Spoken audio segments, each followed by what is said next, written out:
All right, we are live. Greetings and welcome to Obscuria Filmcast, where we discuss cult and obscure films. And each week, one of our members selects a different film.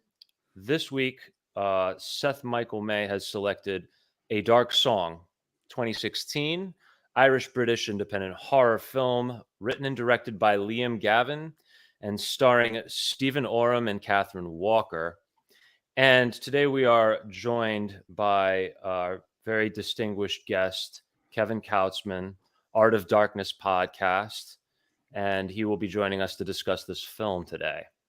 Yeah. Thank you for I'm excited. being with us. Yeah. And he came in last minute to fill in and for Mr. Dan Simon. For Mr. Dan Simon, who, just pooped out. But I have to say though, Kevin, I'm a fanboy. Yeah, we're this fans. Is like this is a big deal for me because I like you're the first podcast I got hooked on. Oh wow. Atkinson. Okay. Oh, amazing. Okay. And you're like kind of like at the level of if it's 1997, okay, and you're like Wally Shawn, and I'm like, I'm going to NYU for playwriting, and I want to like maybe get into this program in the desert. That to me, like that you answered the call was like, or like one of those cool guys like John Amos, who was like going to do plays in New Jersey in like the beginning of that New Jersey, like New York, in my Yeah, I mean, to me, like you came in and like I was like, this is great because this movie is obscure. This might be our most obscure one ever. Maybe. But now that you've made Kevin sufficiently blush, I think it's time for you to tell us what this film is, why you and why I called him Kevin, and a little bit about it, and why you decided that Kevin would be such a great guest for it. A Dark Song is a movie. I don't want to define the genre, but in which a woman hires an occultist who, if they made an American version, would be played by someone who looks like me. This occultist is hired for £80,000 to do what he thinks at first is to call back love. But after very quickly, and this is the spoiler, it's not about that. We think she wants to talk to her dead child. But wait, big spoiler. Her child was really killed by a bunch of teenage occultists. And it goes on from there. They do a ritual in this movie called the Abermelin Ritual, which connects us to Kevin because, ding, they do an episode on Aleister Crowley, which, ding, if you don't know who Aleister Crowley is, ding, he's connected to everything in the Matrix of the New Age. And, it just... What movie won the Oscar? Everything. Well, Pete Crowley's in there somewhere, right, Kevin? Oh yeah, right. Oh yeah. So it seems like almost nothing that deals with the occult or can escape his shadow. Today. Yeah, but before him, there was the Abermelin Ritual, which he did not complete. Explain a little bit about the Abermelin Ritual. Okay, so the Abermelin Ritual. Kevin, you want to take it from here? No, I really don't. I'm enjoying listening to you. I'll see what I can do to augment what you're saying. But it came to Crowley through McGregor Mathers. I know that much about it. But go ahead. Yeah. Of the Golden Dawn Society, who, if you were anybody in a cult on both sides of the Atlantic, right? You were in the Golden Dawn Society at that time. I don't know if the Golden Dawn was in the U.S. I only know about them like in London. They were a very heavy-duty society in London at the time. Yeah, bit of some people took it more seriously than others. Crowley took it very, very seriously. Others, it was almost like a social club for them. Yeah, but I think it was kind of like it was a movement that had all different shades to it, almost like being like alt left or alt right is now over that. Well, I agree with the manosphere, but I don't get into that, right. Like, oh, the incel thing is messed up, but I think all these ideas. Yeah. And he's the Golden Dawn was part of that, and a lot of people, like the Theosophists and stuff. Sure. But anyway, he rose to the level of the Golden Dawn, and he broke away to go do the Abermelin ritual, which they all warned him that this is the thing about it. You have to complete it. You can't start it and back out. This is not a dungeon that you can enter, at A1, Tombs of Atum, and get out at D3, Drow, Queens of the Demon Web Pit. It won't work that way. You can't go back and to the town and do, cure light wounds with the local cleric. You have to go down in there and stay in there and get all the way down and out the other side in this dungeon. And Crowley goes with his fiancée. And being Aleister Crowley, he gets distracted and he decides instead not to complete it and go on his honeymoon at the Pyramid of Giza. Which is quite ironic in a way, because he breaks the ritual to go to the very land where the ritual originated. He breaks the ritual to go to Egypt on a honeymoon, which is the place where, I don't know what kind of connection there is there, but I just find that strange. That's the part where the map pans back from the book, which is the Abermelin ritual that Crowley is doing, which pans back to the first guy, anyway. That's not it. I don't know. Because the Abermelin ritual is the story of Abermelin meeting Abraham, right? And explaining the ritual. Yeah, that's the idea. I can't find.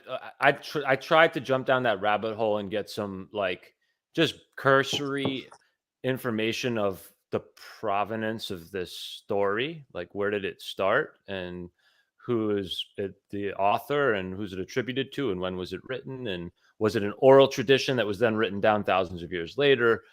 But basically, the manuscript is dated to somewhere in the late medieval period to some rabbi, but it's not clear that he actually wrote it. So I don't know. There's a lot of mystery around this whole thing. And I should also mention that, the actual ritual itself that takes place in this film is nothing like it's not Judaic in any way. It's a very the thematic material that they use to construct this ritual seems like it's more from a kind of perverted version of Catholicism than anything Kabbalistic. And they even say in it, she says early on in the ritual, she says, well, so isn't this from the Kabbalah? And he says, no, it's got some of its roots there, but this is Gnosticism. It's Gnostic. And he makes it very clear. He says, we're not doing a Kabbalistic ritual. That's not what this is about. And so I thought that was kind of interesting, because then the rest of the ritual performance throughout the film was consistent with that. There's a very, very strange stuff that is not only would be strange to a rabbi, but it would be utterly a counter to Jewish law and ritual. So I don't know. I thought I'd point that out. But drinking blood, there's that. Which That's right off the top. Completely forbidden. There's the numerous other things. But anyway, Seth, why'd you pick this film? What's remarkable about it? Okay, so first of all, I love this film because, and I guess because it has multiple socialist countries backing it. I don't know who these actors are, so I don't know what's going to happen to them. Movies like this to me creep me out more because of that. I know that if they're spending the money on somebody, they're probably not going to, Janet leave them in the shower as a surprise anymore. So this to me, and the actors are superb. I also, this about me. I love when the occult is so mundane looking that it Carrie or Rosemary's Baby, if it has an urban set, evil is not it's not polished. There's a banality to there's not the set design that almost makes it creepier or more engaging. It pulls you in more. It might have been the church's. I almost slipped. It might have been the something big and corporate in 1872, but now it's a couple people, get together and they play, the other side of the Monopoly board, and they see how they can share, and they talk about the good old times when they had dentures, and they really, But I don't do threesomes anymore. Have you? Who can tattoo you? So I can't tattoo those runes anymore. No, we pray to pay our taxes on time. That's what I'm using the magic for these days. Right. I'm using the magic to make sure that whoever gets elected this year, they just don't mess it up as much as that's what I'm using my evil for, to keep everything.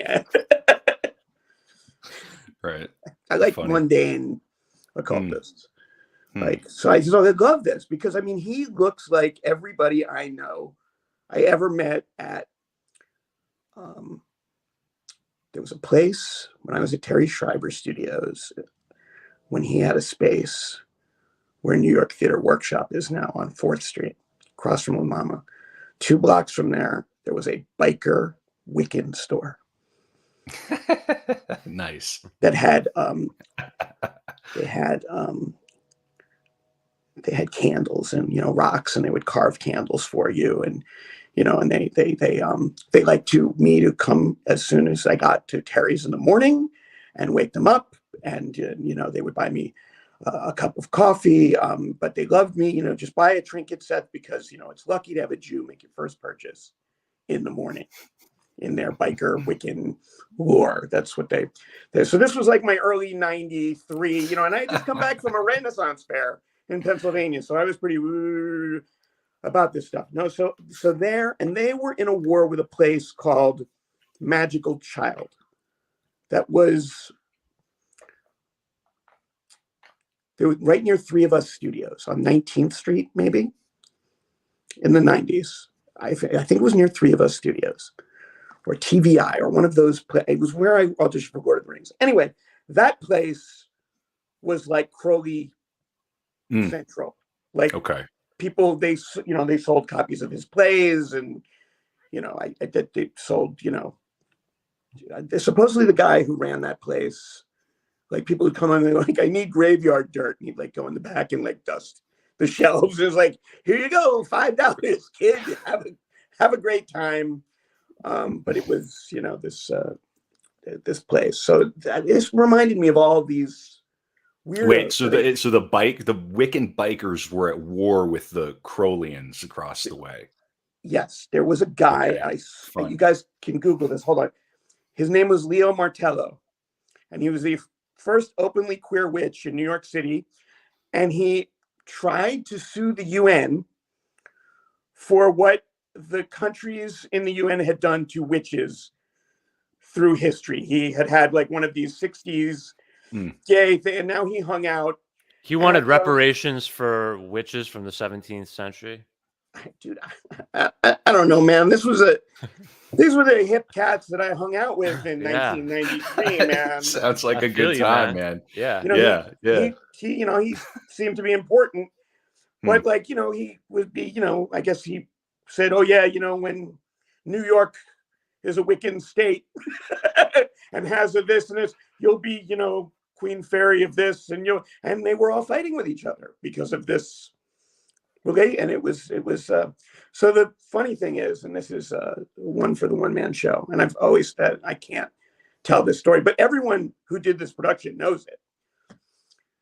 They said, hey, why don't you do a production of Macbeth, and it'll be the first production with the curse not on it. And I was like, okay, sure, we'll do that. I have my friends from the Renaissance Fair. I'll just cast all of them, and we'll do it on St. Mark's. So they say, well, don't worry about the marketing because, we'll handle that. So the night of the show, they decide to go to Atlantic City. They're not even going to go to the show. Oh, God. And they go, hey, Seth, can you give us some money so we can bet for you?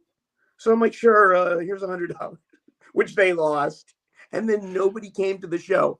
And during Fight Call, the Banquo, who filled in because the other Banquo got hurt because the curse is not going to show up. But neither is the audience, though. The fill-in Banquo had mace on his belt. So during Fight Call, when he went to his knee, the mace hit the floor and went off. in the basement theater or is pepper spray. Oh, no. Now the whole thing is filled. So we're filming it with fans and stuff like that. And a normal person, like someone I am now, would be like, forget it, we're not doing it. But no, we were thinking, no, we should do it. We should we have to do it because we're in the Pennsylvania Ren Fair. We're serious artists. We're gonna, even if nobody's in here, we're gonna go through it. We'll figure out what happened with the magic, later. So we were stupid, So I see stuff like this, and I was like, yeah. Anyway, so the show was certainly cursed. I don't think it was cursed. I think it was cursed by reality. I think I was just crazy. Well, and there is a mental health through line, not through line, but aspect to this. To this film. I I think the film fundamentally deals with grief.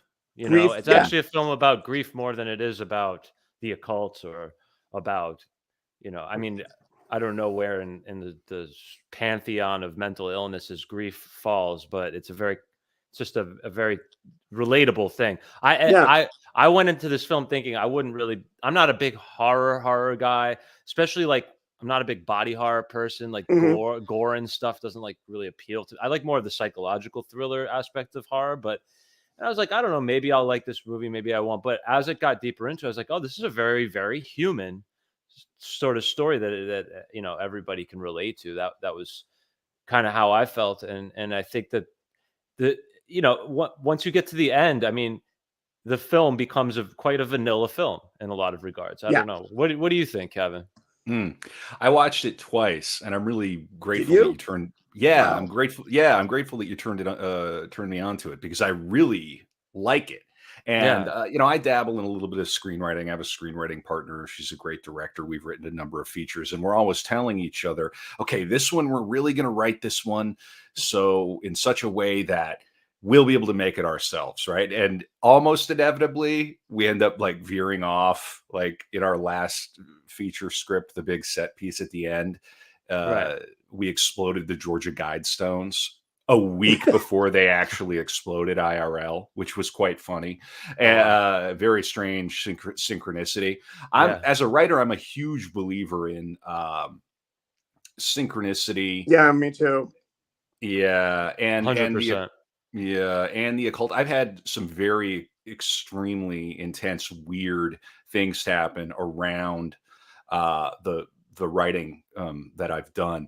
I don't know, and I'll come back to the film real quick, but are you all familiar with, do you know Grant Morrison and his great lecture on sigil magic, the great disinfo lecture and all of that? Yeah, I do believe that stuff works. And I do believe that this ritual magic practice has an almost objective efficacy, even if we can't really understand it. But we know that it works, but not necessarily exactly how. Right. Or how, right. And if we knew how it works, you could wield it like a tool, but instead it's it's not that precise, and it's not to be trifled with. I know that's a cliche, but it's true. In any case, this film is just a prime example of a low budget indie punching way, way above its weight. I looked this up. Apparently they had a $50,000 budget for this, which is and I guarantee, okay, they're in Wales, joint Irish, British. I guarantee they got some in-kind donations probably for the space. I'm sure that the amount of money that made its way onto the print is more than 50,000. But if all they had was 50 grand in liquid capital, this is an incredible accomplishment. Absolutely. It's gorgeous. That's one of the things about these types of films. There's something about horror and thriller and the level of special effects technology that's accessible to the average person since maybe 10 for the last 10 years or so, and this film is a little less than 10 years old, where if you're talented enough, you can pull it off with a film like this. You got two actors basically in this film. And the sister, and that's it. Yeah, and that's it. And then maybe the realtor and guy then the realtor, beginning, right? Whatever. The realtor, and then the extras, right? And then I wonder how many of those ghoulish characters were crew. I guarantee they were crew. Yeah, like crew members, right? Yeah. So it's you have a very lean cast. You have a beautiful, isolated, setting to film in, and most of the action takes place indoors in a house. Yeah, they milked it. They really milked it, and they got I wasn't able to find out the budget until just now. I was actually curious about that. I usually just look on Wikipedia, but it wasn't listed on Wikipedia, and I'm impressed. I would have guessed that it cost more, but I'm not totally shocked because I've seen talented filmmakers pull stuff like that off before for that kind of budget. But it's true. They really milked it for everything. And the main thing is that the writing was quite good. And the pacing was quite good for an hour and 40-minute film. And if the writing and pacing isn't good, then it doesn't matter how good your special effects are and all that stuff. And they really pulled off a great little film. I agree. I mean, the director, his name is Liam. Let me see. Liam Gavin. Gavin, yeah. Yeah. Has he done anything else since this? I don't know, and I should really put him on my watch. Yeah. While you guys on IMDb Pro. I'll do a little research here while you guys continue. I mean, because it could be a play too. It could be a play. Oh yeah, it's a chamber film, but you could, and that'd be a fun play to stage too. It would be. You could get really creative with it. And 2 or 3 actors. Yeah. This play set in one room is a film still, unlike another play set on film. The one we were talking about yesterday is a play, and we know. Yeah. Okay. No, I'm just. Okay. I'm sorry. I love. You can say the name. There's a very talented. Yeah. I used to date someone who's very talented, extremely talented dramaturg, and she, and my friend Matthew Arkin and Alan Arkin is my friend of mine, and his brother Tony got to play Charlie in The Whale first at South Coast Rep, and Kelly, my ex, picked it, and it's a brilliant play. But I just was like, we're not gonna make this into a film. We're not. And this, I was thinking when I was watching this, and this is the third time I've seen A Dark Song, is like, okay, so this looks like a film, but I still feel isolated and trapped in a home. Yeah. And it could have been a great play, and it could have been shot in a way that it was too much like a play and not enough like a film, but it was shot like a film. And you had some great external. It's very cinematic. Yeah. But and I think the biggest moment of like, I mean, almost sort of, I don't know if it would be like a climax, but the moment she leaves the house, it's like so jarring, but such like it's jarring psychologically, because you're under the impression that if she leaves, like something's gonna get really messed up before the ritual is finished. Or at least that was my impression. Well, and that marker of salt. Yeah, that mark, you're not supposed to leave the boundary until the thing is finished, but she leaves after the guy that she's running this ritual with dies, and there's this sense of like it's an awesome juxtaposition between having this like sense of like horror of what's going to happen to her, but then also the sense of relief of now seeing this beautiful countryside. Finally, we get out of the house. And I thought that was a brilliant juxtaposition. It was also a nice kind of analogy for like how when you really want to let fury and revenge into your life, you don't want to get away from it. Like it's working both directions. Right. At the same time, it's like, I don't really want to stop thinking about destroying those people. Like then I would have to think about lunch and just keep coming back to the house, whether or not you want to. Like I love also like when they do show the angel, and it's, does he call it vengeance or revenge or what is it? Fury? I can't remember what he actually. Does the angel speak? It moves its lips, but I don't remember if you hear anything. But I thought he was speaking in some random like some in an unintelligible language. Yeah, I love that it'd be Enochian. He's talking about revenge, the occultist, the magician she hires. The magician she hires. The occultist, yeah. He's like, I thought you said angel, Seth. I'm sorry. The angel, like the angel is beautiful. Like the angel of revenge is actually beautiful. Well, the angel, that's her higher guardian angel. Yeah. And not so, okay. He doesn't necessarily represent. He grants it. He doesn't. Yeah. Right. Okay. Because Crowley talked about this, is the knowledge and conversation of the holy guardian angel was like the pinnacle of one of the pinnacles of Crowley's theory of magic. Was like it's a goal for a Thelemite, for a Crowleyan magician to accomplish knowledge and conversation with the holy guardian angel. And the watching it the second time, because the first time the ending kind of just went like, for me, I was like, okay, I'm not so sure. Then I watched it again and it really landed for me the second time.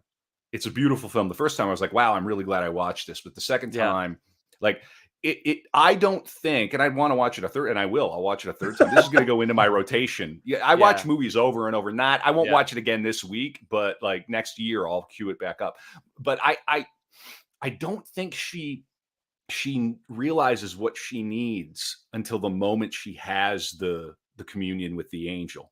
I think the moment with the angel, that's the insight she realizes in that last final moment. I don't think it's some big turn or trick where she's been hiding this. I think she literally goes on that journey toward the final beat. Yeah. I was going to comment on that too. I mean, that was very interesting because you wonder, you ask yourself, well, was this, she didn't go through some process to get here, or not an obvious one. It almost seems like an abrupt transformation. And I think you hit the nail on the head. I think it's the moment where it's that moment where God or your guardian angel or whatever it is, fate is about to give you everything you said you wanted.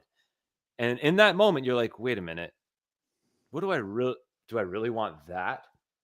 And I think that happens to us all the time. It's like whenever like our wishes are about to be granted or any kind of blessing is going to be bestowed on us, whether it's something metaphysical or just mundane, it's never quite what you think it's going to be, or, and you never quite feel the way you think you're going to feel by necessarily, by getting that thing that you thought you wanted. And I think I think you're right. In that moment, that's staring at this guardian angel who's ready to grant her desire.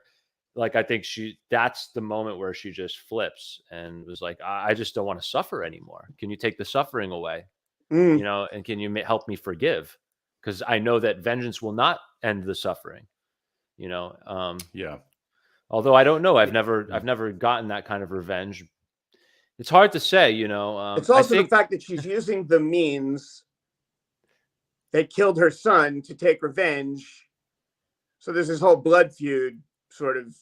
Well, that's the thing I had a question about. Is that really the case? Like, are we to understand that she's taking the dark forces that took her son away from her and using those same dark forces? Or is it just like a tool? Like, those people used this tool for injustice. They took the gun and they shot an innocent human being. And I'm going to take the gun and I'm going to execute judgment against and get justice for the innocent. Is this a cult thing? Is it a tool, or is it some dark shit that you mess with and at your peril? That's an interesting question. I don't know, because that guy's dead, and if she didn't want the ritual, yeah. So here we go. From like, Maverick 1979, he says, "Revenge only feels good if you save and not destroy. If you use vengeance for a higher good rather than to." I don't know. I'm not sure exactly what he means by that, but I guess he means that if you're like striking back and not using it to like. You can get revenge lots of ways, right? I mean, they say a life well lived. Yeah, the best revenge. That's true. So. But yeah. I always think of revenge as like I try to take it like in its most benevolent form as just another way of saying justice. If somebody does something really bad, if somebody hurts, they should have to pay a price for that. If you steal goodness away from humanity, you should have to repay that in some way. Now, revenge is the idea that you're going to do damage to the person who did damage. And I'm not sure that that's wrong necessarily. You know, like, I mean, I know a lot of people who are against I've known of a lot of people who are against the death penalty until somebody that they loved very close to them was brutally murdered. And then it wasn't even just a matter of wanting to inflict pain on the person who did it. It was a matter of, it really just was a matter of justice. Like, this person does not deserve to get away with this. They have to pay, you know? I don't know. It's tricky stuff. I've been meditating a lot on the subject of revenge myself. So if I disappear in the next couple of weeks, you'll know why. I am kidding. It's just for a writing project. Oh yeah, awesome. But you know, I watching when I watch this again, what I'm really going to track and what I'm mulling now is like her changes throughout, and like, you know, and the way the film kind of toys with you, because you sort of do believe she wants to speak with her son. Like, I sort of think she wants that, but and it's hard to know, like, does her mind change during the ritual? Do you know? Because it could be one of those Stanislavski wants and needs things. It's like, yeah, like, I want to talk to my kid, but what I really need is to make sure that those, you know, 3 little teenagers are. Well, you know what film now pops into my mind? The great film, The Master. Just popped into my mind, because that dynamic that happens in this film is somewhat similar. It's these people cooped up. There's a cultic element. Not that there's really a cult, but you definitely get a weird Stockholm syndrome power dynamic happening. And one guy's trying to help the other guy with what that guy thinks he needs to heal. Or, I mean, the master is basically guiding the other person on this spiritual journey, which, you know, is, there's definitely a parallel there for sure. This film goes into just some really dark crevices. Mm-hmm. I was the other thing, because it's like the healer, the guy who's guiding her through this, he's doing it for his own spiritual benefit as well. Like, there's some kind of, and he's upfront about that. Whereas a lot of quote unquote cult leaders, they'll constantly say, well, I'm doing this, you know, because I have a spiritual need to help people and to heal them. No, he's like a toxic, honest addict. I've met guys like that. It's like, well, I'm a drunk. Like, all I'm going to do is come over to your house and drink, and if I have money in my pocket, I'll leave them. And if I don't, I'll take it out of your pockets. Like, they're just. It's one of my favorite things about this film is that you have that weird dynamic between the two of them, where she's posh, he's not. Yeah. He holds that against her, but she has 80,000 pounds to basically lock him up for a year. Yeah. And to like live together, become like roommates in this weird sadomasochistic. It's kind of like ritual. It's cool. And when he does that thing where he's like where you think they're about to do some sort of necessary sexual ritual, and then just short of actually physically violating her, he like jerks off. And you're like, oh, wait a minute, is this whole thing just one weird twisted manipulation? And then it's like, oh, okay, no, it's just, he's sort of a sick, you know, he's got demons and he's got some problems and he's exploiting her, but he's not just exploiting her. He's helping her, but he's also exploiting her too. And, you know, and then that gets into the whole thing of like, when you're in a healing like relation, like, are there any relationships that are devoid of exploitation? Like, probably not. Like, you know, on some level, not necessarily like that bad, but there's degrees of exploitation. Yeah, well, it's stuff like that makes a film like this worth multiple watches, and different people are going to come away with different interpretations. And it's a really rich. It's very, very well acted. It's extremely well written. It's cinematic. It doesn't feel like a play, but it could be a play, like I said earlier. And doesn't she piss in his breakfast the next morning to kind of get revenge? Yeah. So it's also like it's like shades of. So, you know, on our podcast, Art of Darkness at artofdarkpod.com, we did 6 hours on Crowley, and when you get to like the point in his life where he was in Italy, and he would eventually get kicked out of Italy, Cefalù, and he had his Abbey of Thelema. And you hear about all, you know, They're drinking goat's blood. They're getting down with goats. You hear all this stuff and you go, how could that possibly happen? These people are insane. And yes, there's a lot of hashish, a lot of, other substances floating around, but also one of my favorite plays is set. The first act is set there, and the second act is set in Paris. And he is talking to this madam in Paris, and he figures out that she's actually the shape-shifted Jack the Ripper, who's escaped and Jane the Ripper into an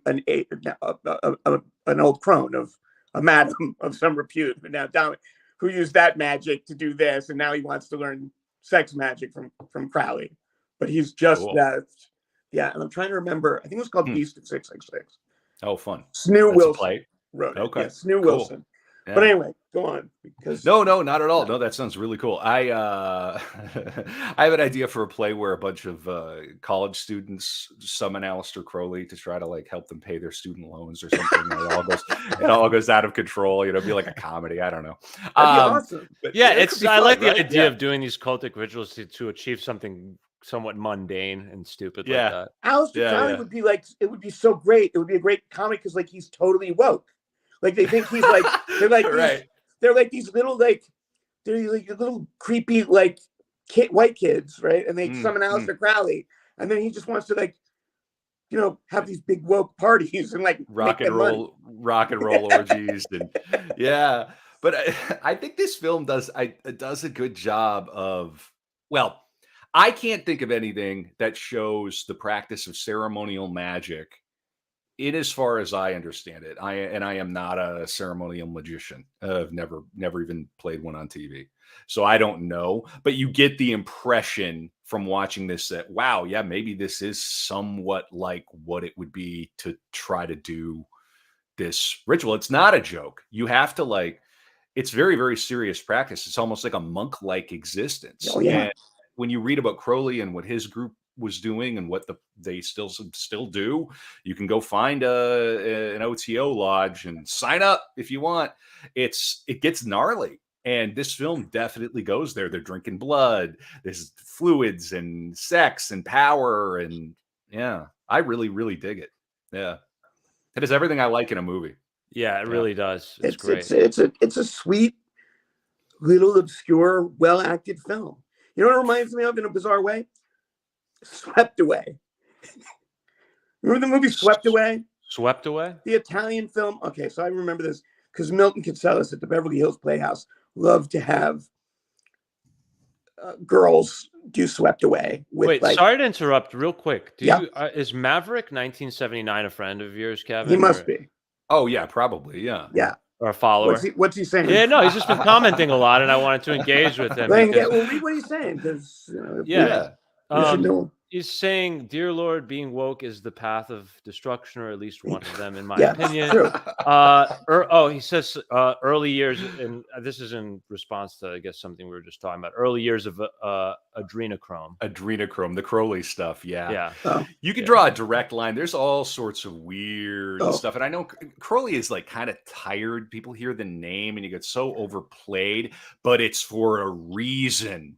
This stuff, he influenced. Well, you talked about the occult, but Crowley influenced popular culture, influenced the history of film. I mean, there's almost nowhere. Hell, you read A Movable Feast, Hemingway. Crowley pops up in A Movable Feast. Does he? He's there. Yeah, he walks by, and they still work him into narratives and contemporary stories. He's a stranger in Camus. In Camus' Stranger. Yeah, sure. But even today, okay. you guys know that new DC television series Pennyworth, right? Are you familiar with it? It's based on Batman's butler. It's the backstory of Batman's butler. So it's basically a prequel to Batman. It's Alfred Pennyworth in World War II England, London, and right before he meets Bruce Wayne's father, I forget which Wayne but the Batman's father, and during World War II. And there's all these like crazy parties and shit, and in the first, I think it's the first season, and at this guy's house named Aleister Crowley, and he's a prominent character for multiple episodes for I think the first season. And there's all these crazy sex parties where he's blackmailing powerful people, and that shit really happened. Yeah, and they're still writing fictionalized versions of it into stories today because he's such a larger than life character. Oh yeah, that stuff happens all the time. But he really had a reputation for that, kind of early on and early in the 20th century. But that's how popular that's how kind of deep into the psyche of like popular imagination he is, that people are still writing him into fictionalized narratives in 100%. Contemporary television shows. He's on the cover of Pepper. I mean, Sergeant Pepper. Yeah, of course. Yeah, that I knew. And there's only a handful of people that made it the cut. He's either the 6th or 64th or 63rd of the top 100 Brits. Yeah, fun. What the other thing that we haven't touched on yet about this film that I think is really admirable is the score. The score is very strong for an indie film. No, do you not like it? I actually really like it, and I mean it's not very music-y. It's what do I mean by that? It's so in film there's sort of a spectrum from sound effects to like very pretty classical music that I could listen to on its own. Like this is a score that serves the film very well. It's so you notice it, but not too much. And this, I would almost call some of it like the stuff that I noticed at least was like sound design stuff. Just even in terms of the mixing and just really subtle, nuanced decisions about what kind of sounds to use and how much of it. And like, because a lot of those sort of tense moments where you have that kind of almost those kind of like, I don't really even know how I would describe it. Yeah. Think of the strings. Yeah. With some vibe, like this kind of, but it sounded synthesized. It didn't sound like actual acoustic instruments to me. But yes, like synth strings of some sort with really kind of eerie vibrato to them.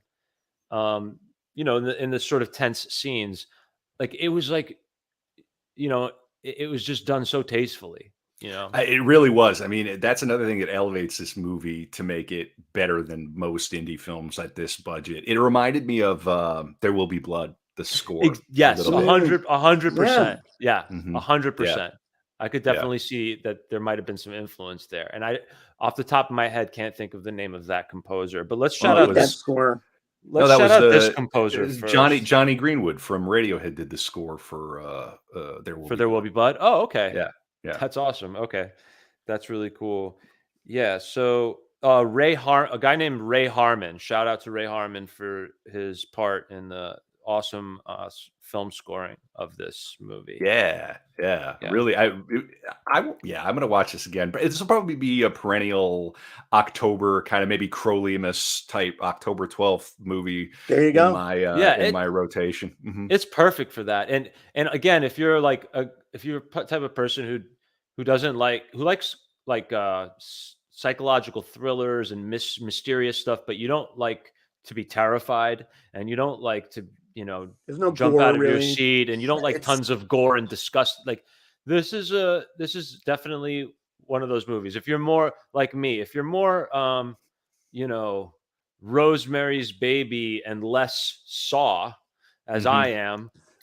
Same. 100%. Then this is your type of horror movie. Yeah, I mean, and even like horror is it's almost like a dirty word as a genre, right?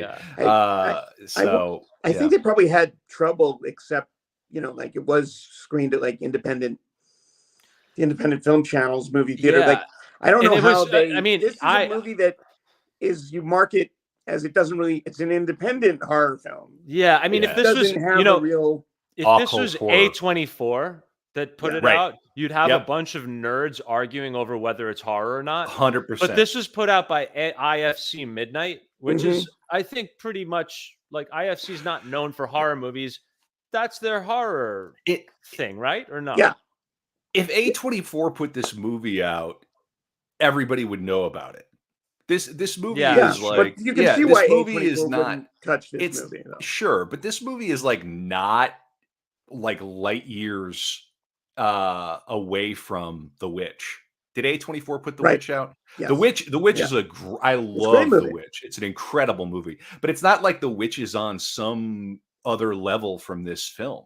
The Witch came out a year before it, and I haven't seen it actually. I've heard good. I know I haven't. The Witch is really good. The North came out in 2015. good. I guess with the, I think that's the subgenre that this would be in. They're calling The Witch folk horror. I think our film firmly falls into the category of folk horror. Yeah, folk horror, occult horror for sure. Folk horror, yeah, for sure. Yeah. This was so much fun to watch. Have y'all seen Skinamarink? That movie. Okay, so Skinamarink is a newish movie that you can find streaming online somewhere. It was made in, I think, in Edmonton, Calgary or Edmonton, I can't remember, on like a $12,000 budget. And there were shots in this movie that reminded me of Skinamarink, which is newer. So who knows? Did Skinamarink? I look at this. I don't know, but Skinamarink is like the way they sort of pitch it to people is it's like if Poltergeist was directed by early David Lynch.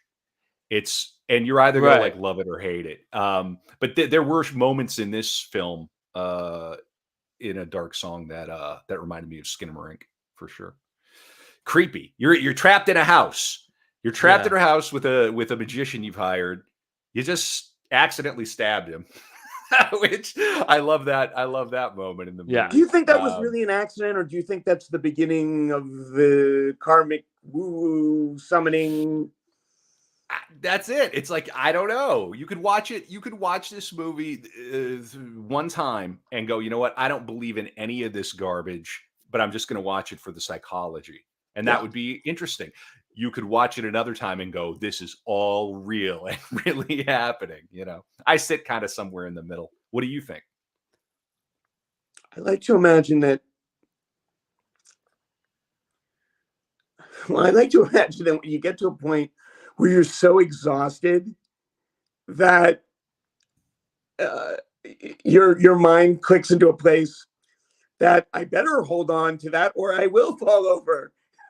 that slippery when wet sign is really protecting me right now, because it's true. I will follow.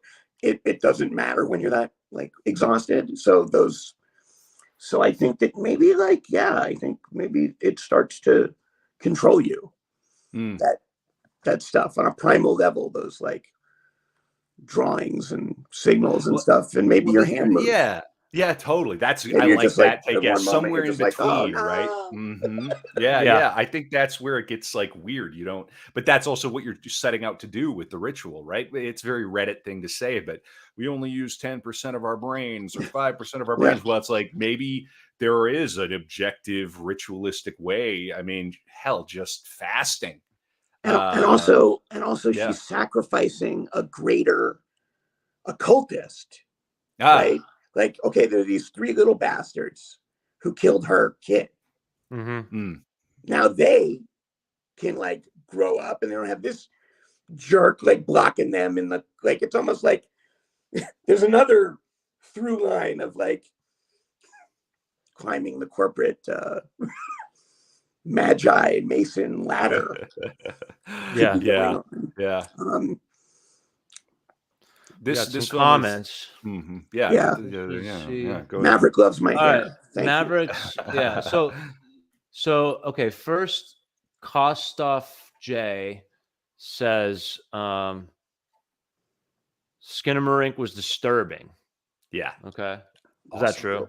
We're for it. Yeah. Skinamarink. You throw Skinamarink on, like I threw it on in my man cave in the middle of winter out here in Minnesota, my basement. And Maverick's asking where you can find Skinamarink. Yeah, I would just look up Skinamarink streaming. I'll try to find the link that I used, which is totally above board.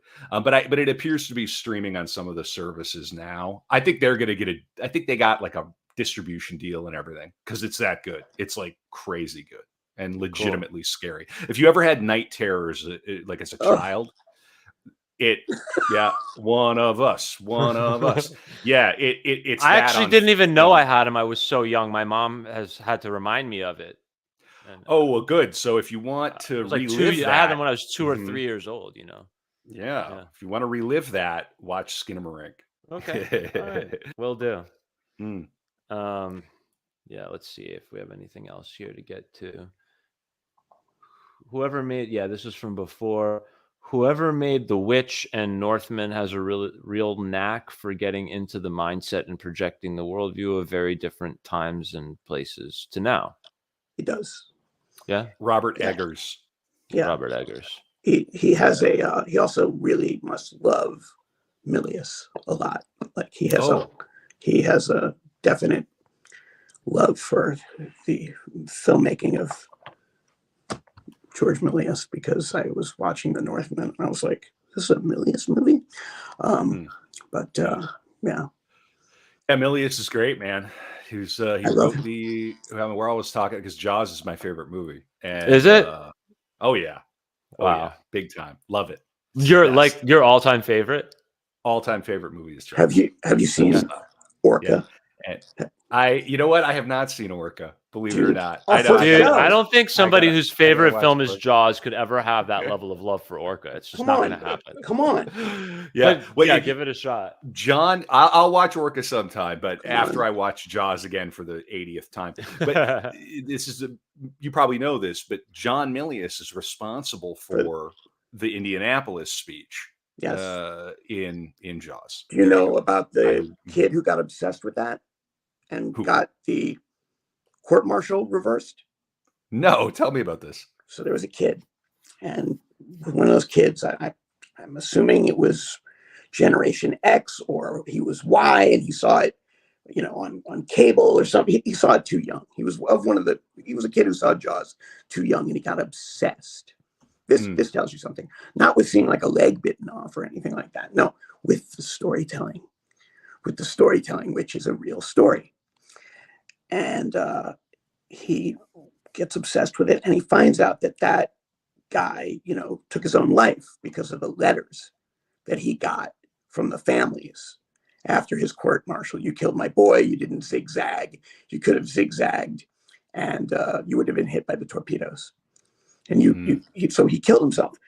Oh no.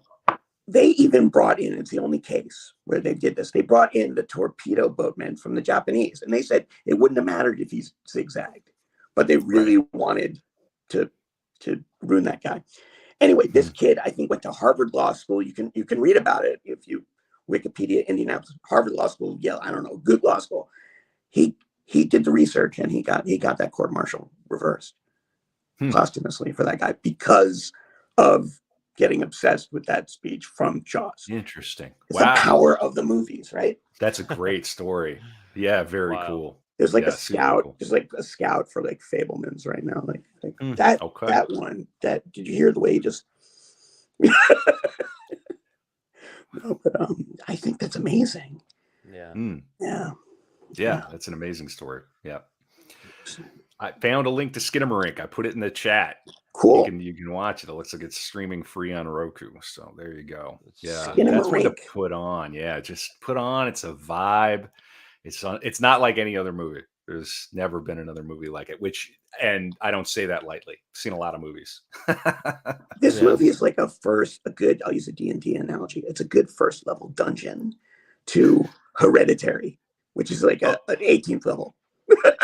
Yeah, I'm embarrassed to say I still haven't seen Hereditary. I haven't seen Hereditary either. I've seen the other Ari Aster horror film that everybody loves. Oh wait, no, I've seen Hereditary. I take it back. With the Grimoire symbol. Yeah. I think I don't like Hereditary as much as I like Midsummer. I like Midsummer a lot. Yeah, Midsummer is the only one I've seen. And less, I like that too. I mean, everyone says it's less disturbing and it's more digestible or something. But which I feel like Midsummer as a film is just more fully realized and more of a kind of a visionary. Oh, but if you start vibe. watching Hereditary like slowly and like for shots, there's like crossword puzzles in there, man. Like that's the thing about the like.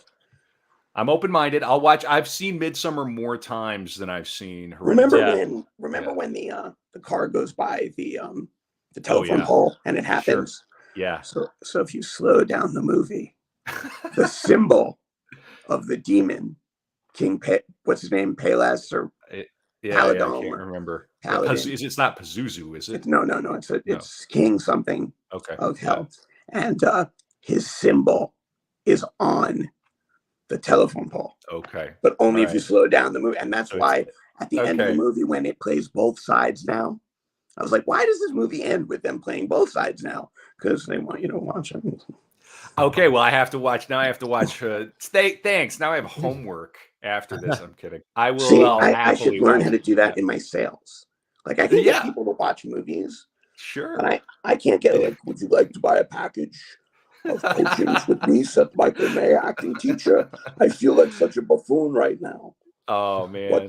You know what movie you gotta watch? You gotta watch Glengarry Glen Ross. Watch that. That's what. Yeah, I Always Be Close. It's one of my favorite movies. But I love that movie. It's like you know. Yeah, we've done a bit of David Mamet on this program. We love him. Oh, yeah, so good.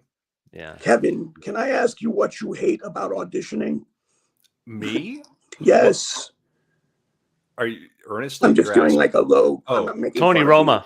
I'm making fun of the low. I'm making fun of the internet's how to sell sales level. Oh, I gotcha. Yeah. Hi, I'm Seth Michael May. Wait, that reminds me.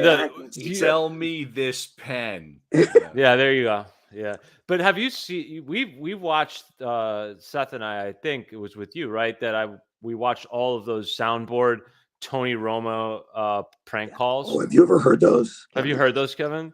It's a guy who collects clips of Al Pacino and Glengarry Glen Ross and like chops them up and like turns them into a soundboard and fucking prank calls people using it. Like, that's awesome. Yeah. So like, hello. He's like, you just cost me $50,000. $50,000. And the person like, I don't know what you're saying. You cunt or whatever. It's just you want to play in the man's game? Yeah. Wow. Know the shot. I would like to see a version of this this movie done in different styles and genres. Like I would like to see like a North Jersey or like South Bronx version of A Dark Song. That's a great goddamn idea. Staten Island Cop Band. We'll do that. Do Dark one out Song. in Minnesota. The most passive aggressive ritual you've ever seen. Just there. Oh well, it looks like there's someone the demon there. Oh no. Oh Margie, that's gonna be you put me in charge of this. Well. Yeah. You put me in charge of this. Well. Yeah, they really do. I'm doing it. I'm doing it. Funny. Doing it as nice as I can. Okay? That's a really funny idea. Oh, good when stuff. He turns on her the first time. Oh, when he's like, you're not so. Now I'm alpha. Right. When he says, I don't care about the money. Fuck the money. When he's like, I'm the captain of the ship now. Like it's about my safety too. Like that's like a nightmare situation. That's like when you're like, and you do understand. Like I do move my intelligence with my muscles is not that great. As a personal trainer, you do understand. It's like, yeah, buddy, don't problem. Just you give them the check, and they're like, ah. Mm-hmm. Yeah. I mean, and then there's that dynamic. I'd really be curious what. Obviously, I think women would have a different viewing of this too. There's a whole. I wanted to know what Judy's point of view as a mother would have been, but I think there's like the lioness archetype where you. I don't know. I don't know why. Maybe that's just me falling for like the comic book male stereotype of how women grieve, and it's really just me having a women as a taken like Kill Bill. It's like a Kill Bill fantasy. Reminds me of one scene that I don't think we've mentioned. I want them to be lionesses, like you killed my cubs. Yeah, well, it's a nice idea for sure. I can see that. Yeah. So that's making me think of one scene I don't think we discussed yet, which is where she crawls into bed with him and he confides in her that he misses his sister. Yeah. Right. Yeah. Like it's seemingly out of nowhere, and it just like he doesn't go into any detail about it. Like we're left to wonder what happened to his sister, what was the relationship like, unless I'm missing something. Was that fleshed out? No, it was not fleshed No. out. And now you're making Yeah. me wonder if something bad might have happened to his little sister. Like, Well, that's like what I'm something saying. that It they seems like do. that's a moment of them like understanding each other, you know, Yeah. coming to at Is least that like, sorry. what I was gonna say? Is that after they lose heat? Like they're at the house is. Don't they like lose heat at some point? Yeah, this is Yeah, long yeah. after he's already even been stabbed by her. Right.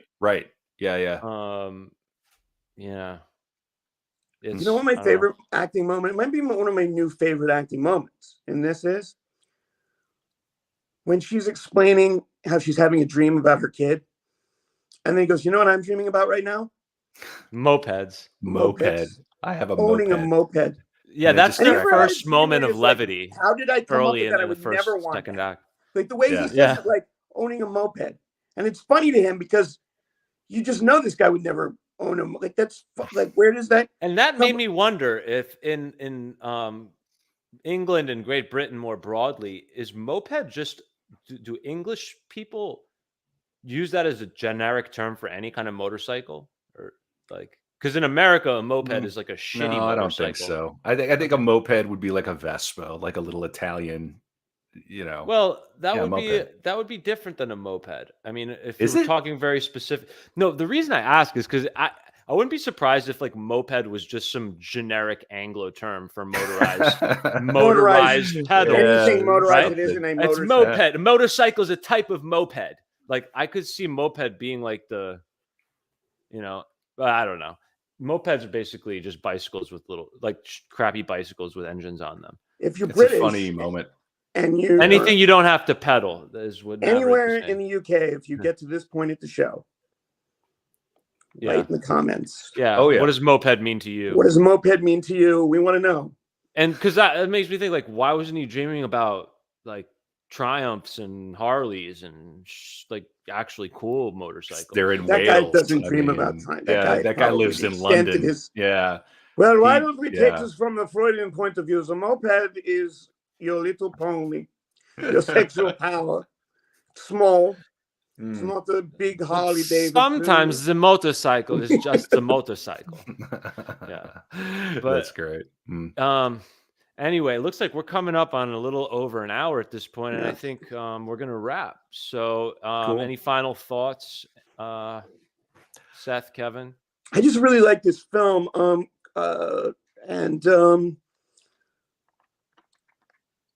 could see why some people would probably find it boring. I think if I'd love to see some of the scenes in an acting class in it. I just love the unconventional, mundane look. Wizards in sweatshirts, man. I just like that.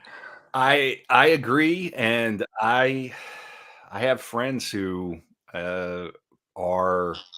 have had, I'm not going to name names, but I've had friends who are housemates with like actual practicing ceremonial magicians with books in print who are like in that world, household names. Yeah. And so I've been kind of around and sort of vaguely adjacent. I respect the fact that they just put it on camera at the beginning. I love the moment where he said, she's interviewing him and he asks, who else have you asked? And she rattles off some names and he's like, yeah. Oh yeah, no, forget about those guys. I just love that treatment of it, which is like true to my understanding of how this is done. There are people who are doing ceremonial magic right now. It's not a LARP. Oh, I know. Yeah. Oh, yeah. Yeah.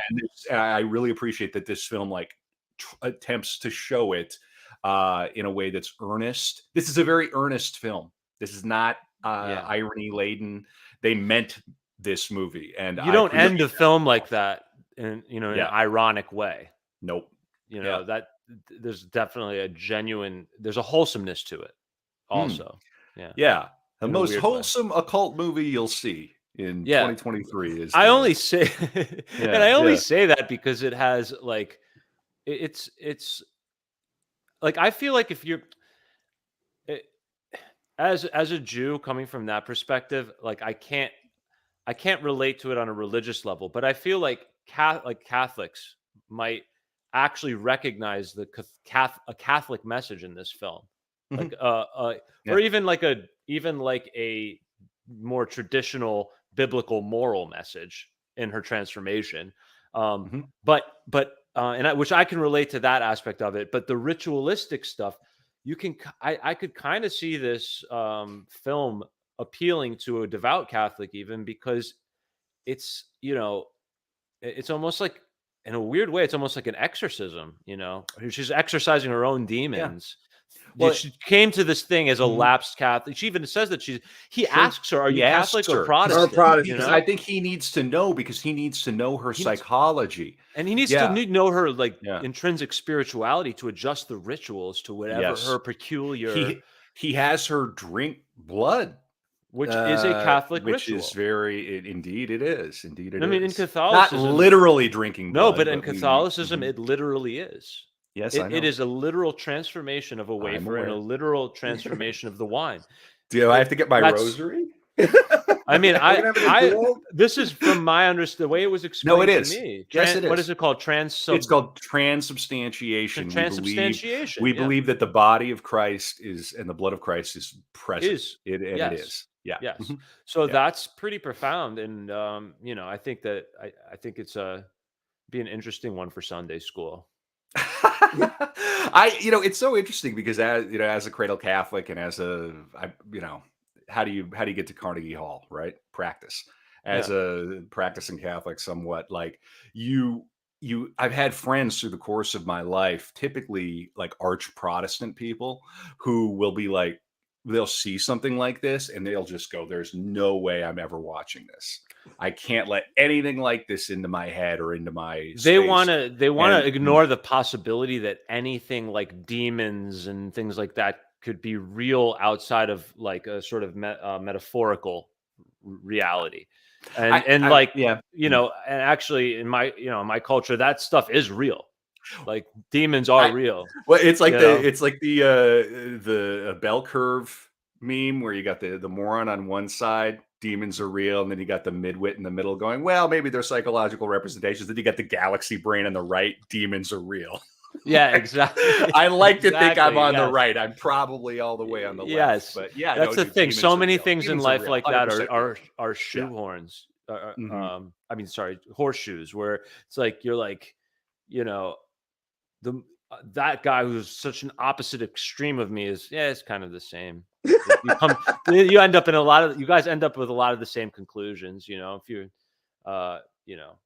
if you're devoutly committed to a certain kind of process and you're disciplined, you'll probably end up with a lot of similar insights, even if you fundamentally go about it. Dude, think about the relationship that the 2 points furthest away on the wing of a bird has with each other. Like it's keeping the same bird in the air, but it's like, hey, it's nice to see you, hang out with you, fight with you. I'm never going to see you again. Ever. Hey, nice to see you on the other side. Like they keep the same bird in the air, but it's always like they never near each other. Yeah, that's quite a strong little metaphor. I like that. Yeah, it's cool, man. Mm. So we don't have a film yet for next week, but we will post that Is Judy back as next soon week? as we can. I don't know. Kevin, if you ever want to come on and pitch one of your personal faves. Oh, sure. Yeah, I'll think about it. I'd love to come on again, like maybe sometime in the summer or whatever. Let's just stay in touch. Yeah, totally. For sure. Yeah. That was a lot of trying fun. to pass the virus. Awesome. Yeah. Kevin Kautzman, Art of Darkness podcast. Yes. On all the major platforms, correct?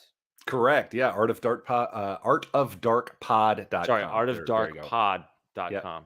Yep, artofdarkpod.com. And the handle for